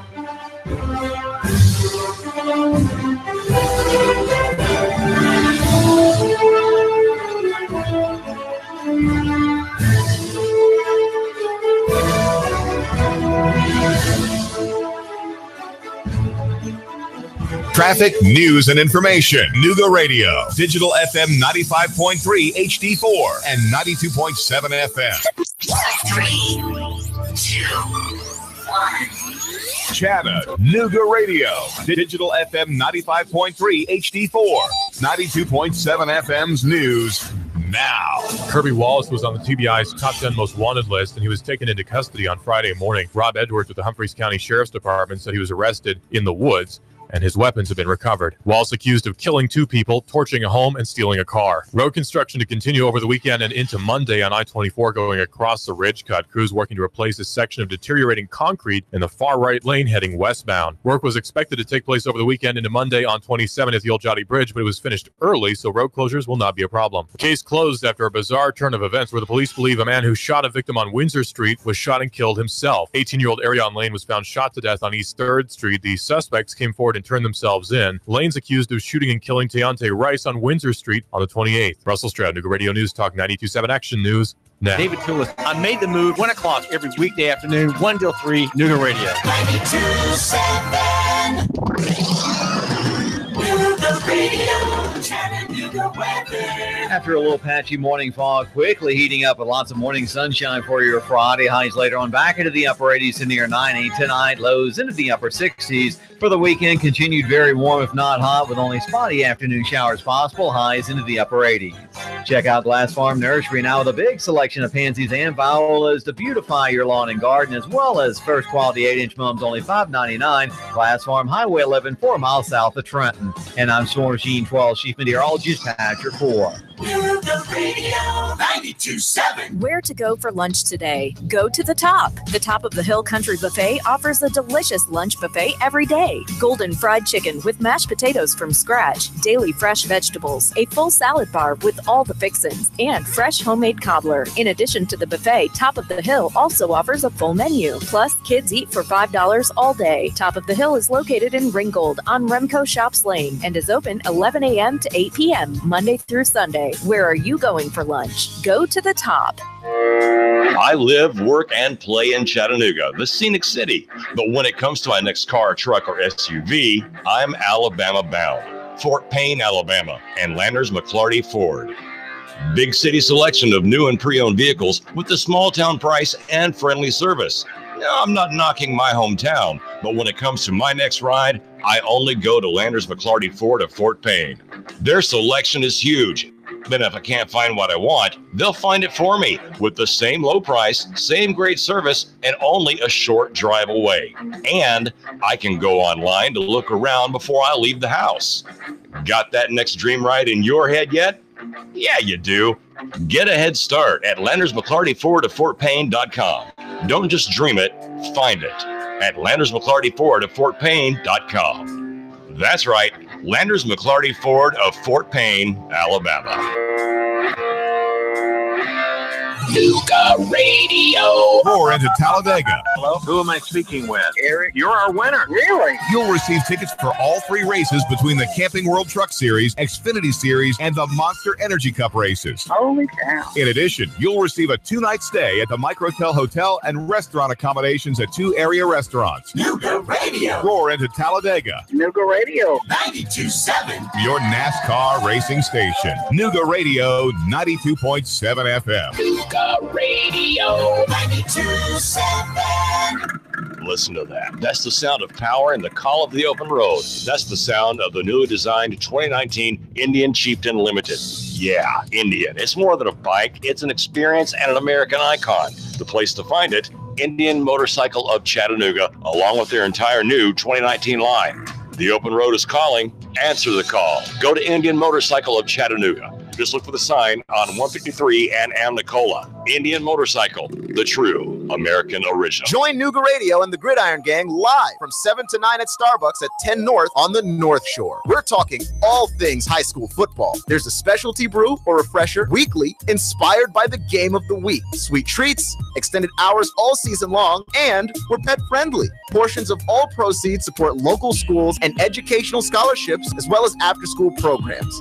It's football time in Tennessee. Join us every Thursday live from 7 to 9 at Starbucks, 10 North, your North Shore neighborhood living room. The kids are back in school, routine has returned, and we've shifted our thoughts to the fast approaching holiday season. Are you hosting? Want to spruce up before your guests arrive? Whether you want new color and exciting wallpaper or elegant window treatments, the designers at Chattanooga Paint and Decorating can help. With brands like York, Tebow, Graber, and Carroll, we know you'll find something you love. Stop by Chattanooga Paint and Decorating today. It's really more than just a paint store. On Hicks and Pike, across from Valvoline, or online at ChattanoogaPaint.com. Nuga Radio. Are you brain dead? Still voting for pathetic liberals? Take 3 hours of Sean Hannity from 3 to 6. Nuga Radio. Then call us in the morning between 9 and 11. 92.7. Nuga Radio.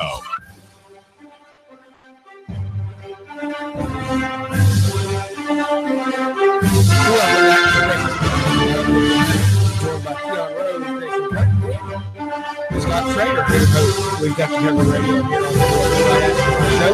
We got Scott in. We wanted to talk a little bit with Scott for a few minutes to kind of break down the big fight.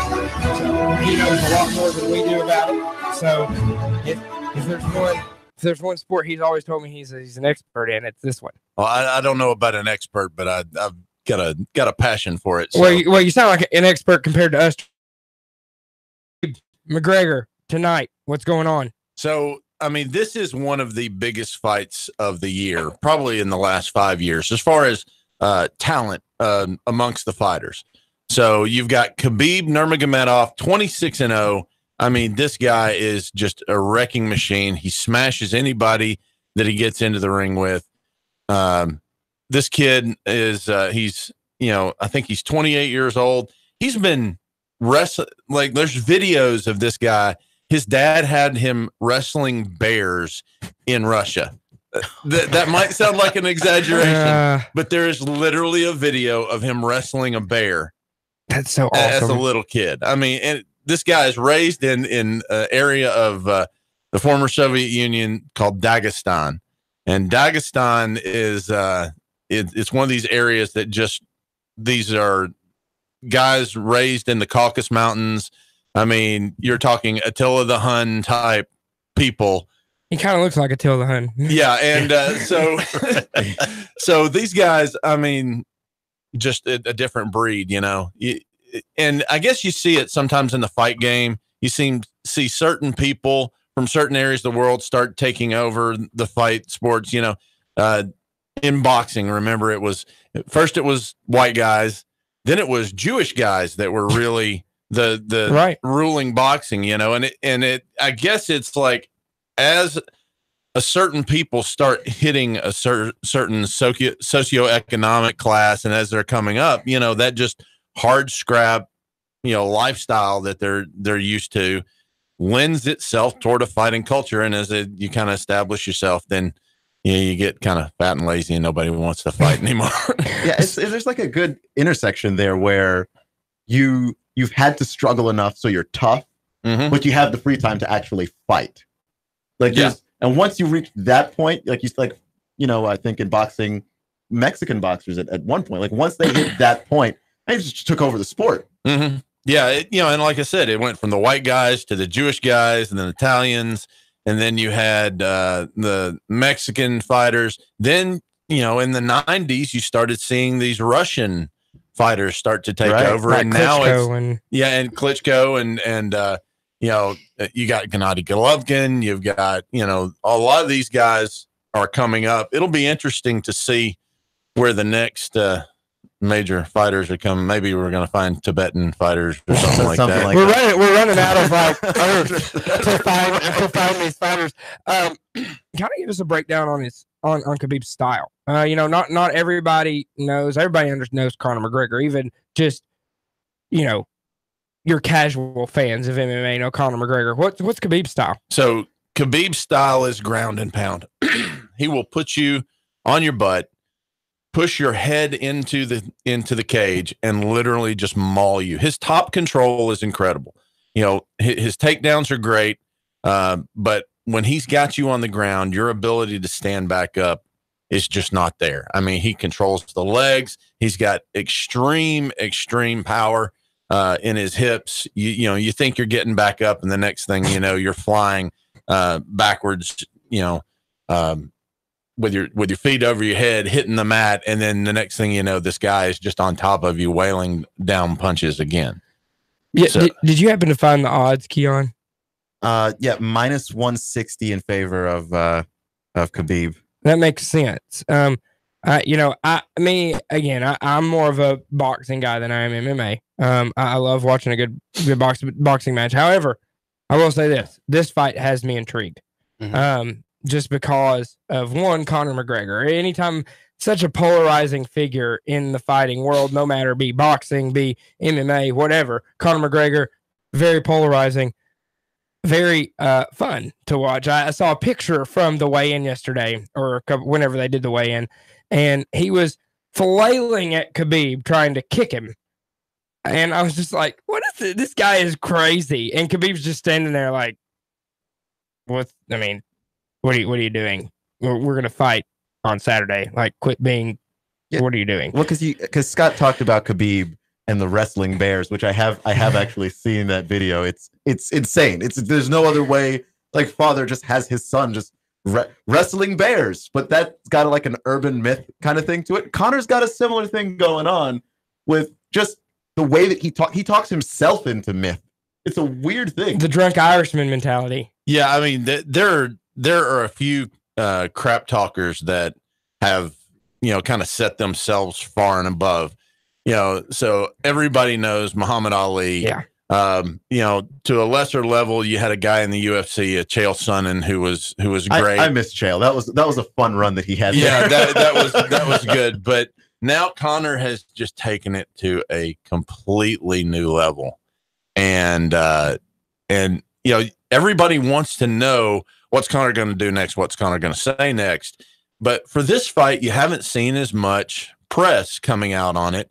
They haven't gone and toured the major cities. They haven't gone on doing press conferences just because Conor doesn't want to do it. I mean, he's, he made $100 million off of that Floyd Mayweather fight. And, if I made that kind of money too, I wouldn't be flying all over the world to do these press conferences. I'd have my butt in the gym trying to get ready for this guy who is, one of the most dominant fighters the UFC's ever seen. Because when was his last UFC fight? It's been a while, right? Conor's last UFC fight was Diaz 2, I believe. Yeah. So yeah. I mean, that's. I mean, it's been. Is that 4 years? Yeah. I mean, that's a 4-year layoff. Yeah. So I mean, yeah, he got ready to box. That's completely different. Completely different game.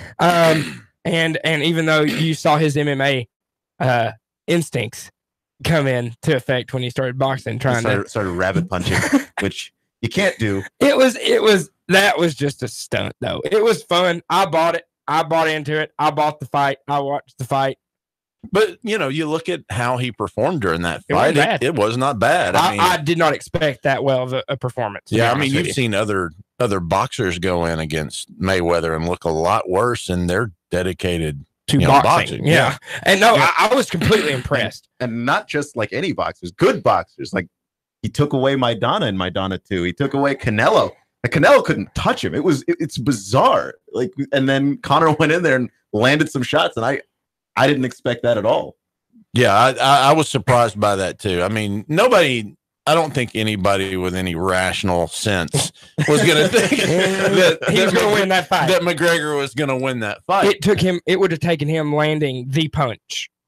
Yeah. To just knock him out. He wasn't definitely not going to win by decision. Well, and when we talked before about, the thing in this fight coming up is that Conor's got a great fight computer. The ability to see what's going on, process the information, and come up with a plan of attack. Even if your opponent changes their style slightly,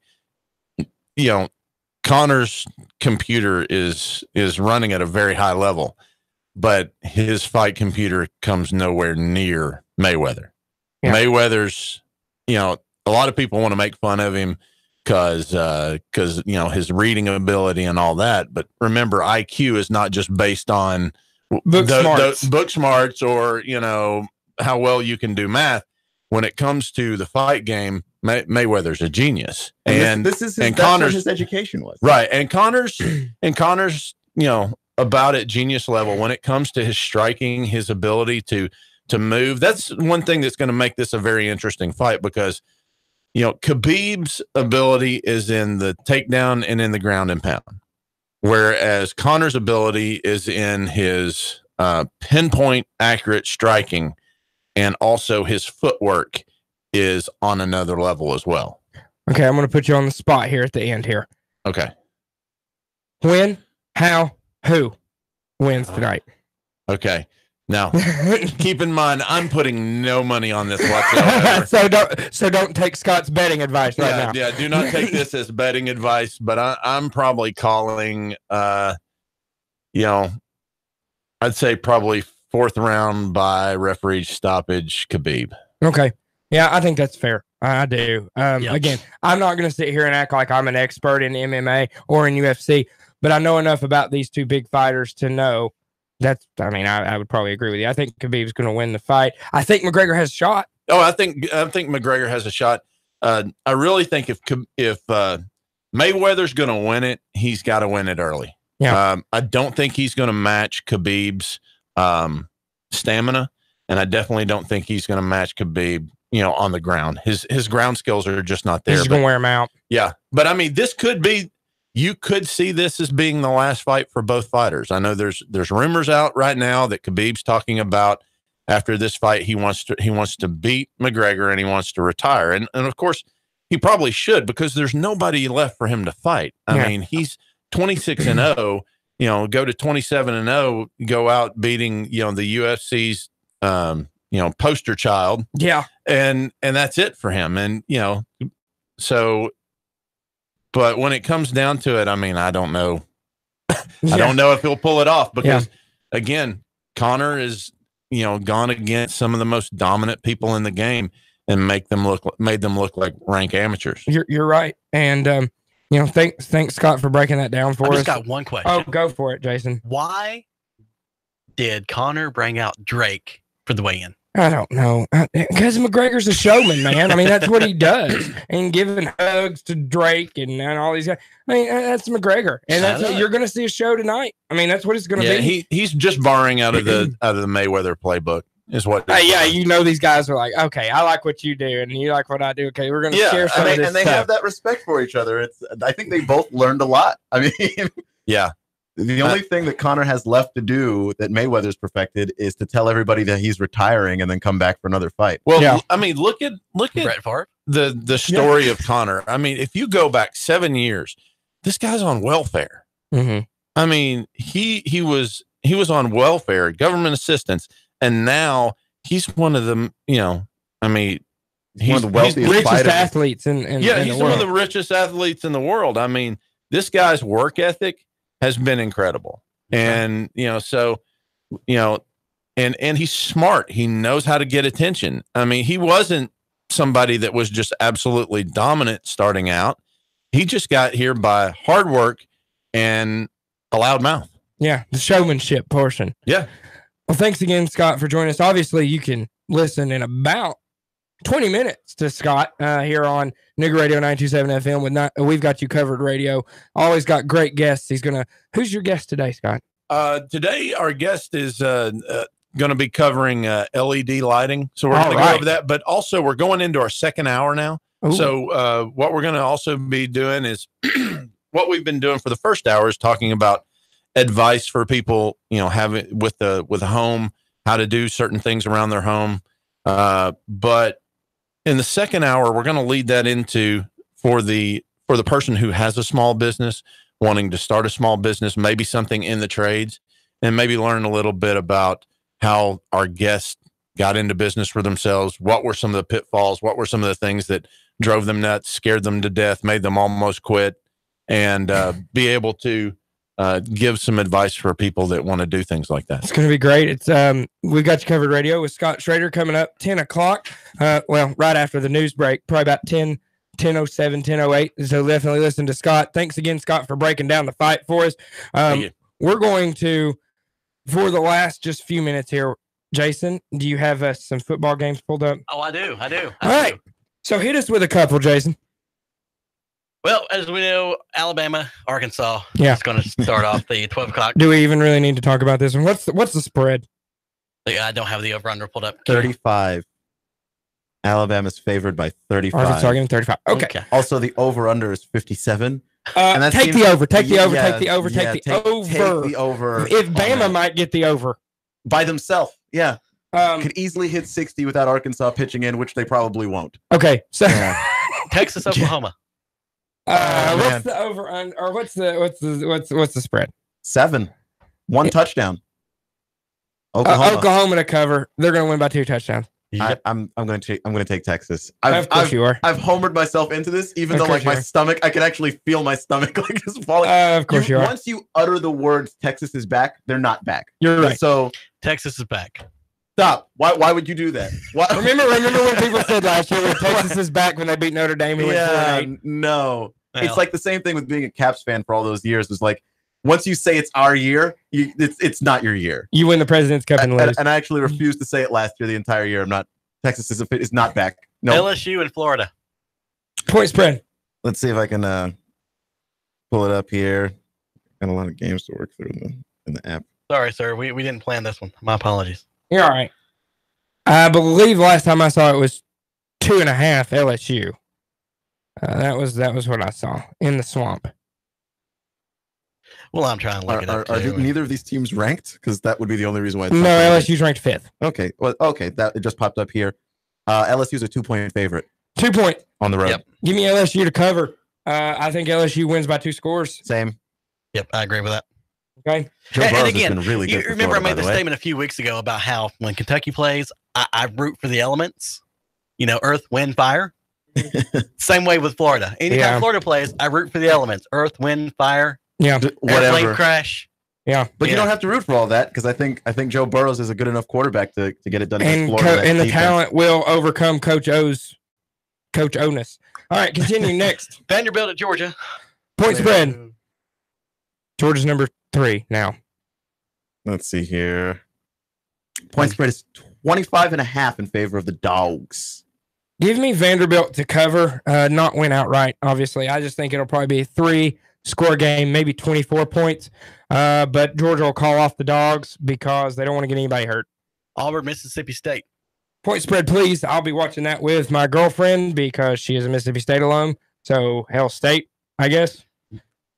Did that hurt you to say that out loud? I mean, no, I guess. I can handle Mississippi State. That's not true. They're in the West. They don't really bother you all that much. We play them next year. That should be fun. 3.5 points in favor of the Tigers on the road. Look, I can't. Starkville. I can't ever pick Auburn because I don't trust Gus Malzahn. I can't ever pick Auburn either. I can pick Auburn. I'm going to, and they've gotten me the last couple of weeks. I'm going Mississippi State. What's the point spread? 3.5 in favor of Auburn. Mississippi State to cover and win outright. I mean, Auburn, look. It's in Starkville, and Auburn is not good. They have the 110th ranked offense in the country. But they're number 8, though. And then in So? I don't care about rankings. 4-1, Rankings mean nothing. Rankings mean nothing to me. What matters is what you actually do on the field, and Auburn has not impressed me one bit. Right. They're 100th in passing. They're 64th in rushing. They're 97th overall. It doesn't look good, but they have been winning. And I'm also. But who did they play? I think Jarrett Stidham's going to come around. Like I just the way he played last year. They blow it against. That this is what he a couple of games back though. Auburn struggled over that unranked cupcake team last week. Last week they beat Southern Miss by 14 points. Yeah, that's right. So okay, well you might be on something here. They're not good, guys. They're not. And it's Gus Malzahn, and he better be careful. He might lose his job. If he loses this week, or if he loses this week or next week, he's in trouble.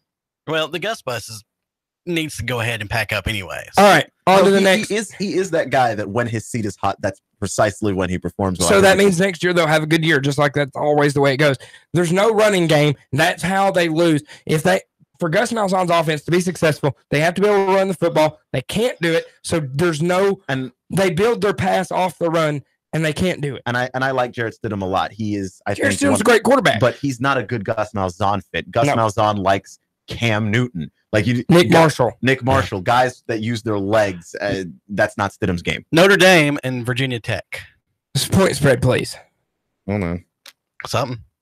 How do we not have point spread, guys? Well, because I have the spread and he has the the games. The games. It is 6.5 Virginia Tech. I think Virginia Tech covers. I think Virginia Tech wins by about 7 to 10 points. I don't buy Notre Dame, especially without Brandon Wimbush. Same. I like the season that Wimbush was having, but without him, and actually it says 6.5 in favor of Notre Dame. Oh, is it backwards? Oh, yeah. Okay. So in that case, I take Virginia Tech to cover and win outright. One more. Nothing really of excitement. The only thing that I want to mention is MTSU beat Marshall. Go Blue Raiders. All right, Blue Raiders. That score 34, MTSU, Marshall 24, and that game was played at Marshall. You can definitely go to your legal bookie and your legal bookie. Yeah, you can go whatever website you go to. Yeah, and you can definitely take to the bank what I said. Don't do that. Don't take to the bank what I said. You've been listening to the Breakfast Blitz with Nick Leffew, Keon Rose joining me, and Jason Kirk. Thanks again to Scott Schrader for joining us, breaking down the MMA fight. You're going to listen to We've Got You Covered Radio next here on New Radio 92.7.